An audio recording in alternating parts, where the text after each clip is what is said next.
Hi అండి, quick welcome to హవీస్ hub. Today recipes chicken pickle.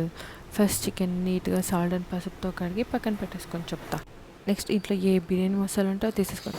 నేను తీసుకున్నవి ఏంటంటే చెక్క, బిర్యానీ ఆకు, మిరియాలు, ఏలక్కాయలు, ధనియాలు, ఆవాలు అన్నీ ఇలా దూరగా వేయించుకో చల్లారి పెట్టేయండి.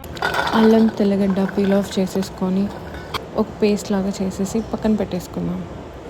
ఈ అల్లం వెల్లుల్లి పేస్ట్ అంతా ఒక బౌల్లో ఇలా తీసి నీట్గా పక్కన పెట్టేసుకుందాం. మన ప్యాన్ టైం వచ్చేసింది. ఆయిల్ పోసి కొంచెం హీట్ చేసేద్దాం. హీట్ అయిన ఆయిల్లో మన చికెన్ వేసేద్దాం. చికెన్ అలా ఆయిల్లో పడగానే సౌండ్ భలే ఉంది కదా. ఏమైనా కుకింగ్ సౌండ్స్ భలే ఉంటాయి, నాకు ఇష్టం. మరి మీ గురించి కమెంట్స్ పెట్టేయండి. Different sounds. ఇంతకీ మన చికెన్ ఎంతవరకు వచ్చిందో చూద్దాం. ఫైన్ గోల్డ్ కలర్లోకి మారింది, నైస్ కదా. ఒక్క స్లో మోషన్. ఈ ఫ్రై అయ్యే గ్యాప్లో మనం ఫస్ట్ ఫ్రై చేసుకున్న మసాలాని మిక్సర్కి పౌడర్లా చేసి పక్కన పెట్టేసుకున్నాం.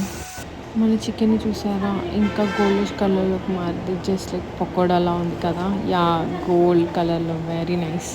అంతే అండి, ఆల్మోస్ట్ మన ఫ్రై అయిపోవచ్చింది. ఇవన్నీ తీసి పక్కన ఒక బౌల్లో వేసుకుందాం. ఆయిల్ అంతా నీట్గా డ్రై చేసేసి కరివేపాకును కూడా డీప్ ఫ్రై చేసేసుకొని ఇలా చికెన్తో పాటే పెట్టేసేయండి. ఆయిల్లో ఇంత చిట్పటా అని కంగారు పడకండి. అల్లం వెల్లుల్లి పేస్ట్ వేసాక కొంచెం గోల్డ్ కలర్ వచ్చేదాకా గంటతో కలుపుకుంటూ చూద్దాం.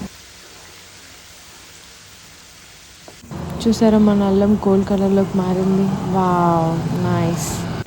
ఇందులోకి 2 to 3 టేబుల్ స్పూన్స్ లాగా సాల్ట్ వేసుకోండి. ఫస్ట్ ఒక కప్పు నిండా కారం పొడి ఇందులో చల్లుకోండి. దాని తర్వాత ధనియాల పొడి 1/2 కప్ వేసుకోండి. ఈ మూడింటిని బాగా కలిసేలాగా కలుపుకోండి. లంప్స్ లేకుండా కలుపుకోండి ముఖ్యంగా, ఎందుకంటే మనం ఇందులోనే చికెన్ వేయబోతున్నాము.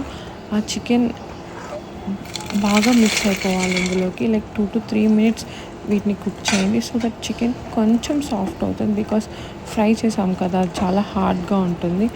సో అది కొంచెం మెత్తపడ్డాక చల్లారాక ఇలా ఒక నిమ్మకాయ పిండేసుకోండి.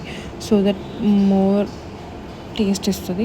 దాని తర్వాత వేడి వేడి అన్నంలో ఇలా కలుపుకొని తింటే వా, ఆహా ఏమి రుచి అనరామై మరచి రోజు తిన్నా మరి మోజే తీరనిది.